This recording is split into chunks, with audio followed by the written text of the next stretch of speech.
রিমা নামের এক নারী তার স্বামী আরিফের সাথে তালাক নেওয়ার জন্য কোর্টে আসে।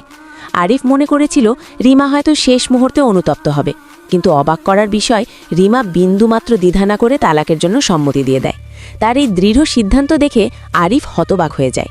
সে বুঝতেই পারছিল না যে মেয়ে একসময় তাকে এত ভালোবাসত, সে হঠাৎ করে এত বদলে গেল কিভাবে। ঠিক তখনই তাদের ছেলে রাহুল দৌড়ে এসে নিজের মাকে লাথি মারে। সে বলে তার শুধু তার বাবার এক্স গার্লফ্রেন্ড নিশাকেই পছন্দ। এটা শুনে রিমা চুপচাপ নিজের ছেলেকে আশীর্বাদ করে যেন সে নতুন মা পায়। তারপর কোনো কথা না বলে কোর্ট থেকে চলে যায়। আরিফ তখন হাসতে হাসতে নিশাকে বলে রিমা 3 দিনের মধ্যে ফিরে আসবে এবং তার কাছে ক্ষমা চাইবে। কিন্তু সে জানত না সে তার স্ত্রীকে চিরতরে হারাতে চলেছে। 3 দিন আগে আরিফ প্রতিদিনের মতো সকালে উঠে নাস্তা করতে বসে, কিন্তু ডিমের এক কামড় খেয়েই সেটা থুতু ফেলে দেয় এবং রাগ করে কাজের লোককে বকাঝকা করে ডিমটা ঠিকমতো সেদ্ধ হয়নি বলে। কাজের লোক বলে এর আগে তো সবসময় রিমাই নাস্তা বানাতো।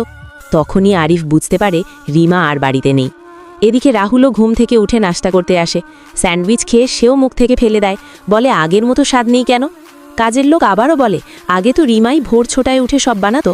তখন আরিফ ছেলেকে বলে তার মাকে ফোন করে ডেকে আনতে, কিন্তু ফোন চালু করতেই সে দেখে রিমা তাকে তালাকের এগ্রিমেন্ট পাঠিয়েছে।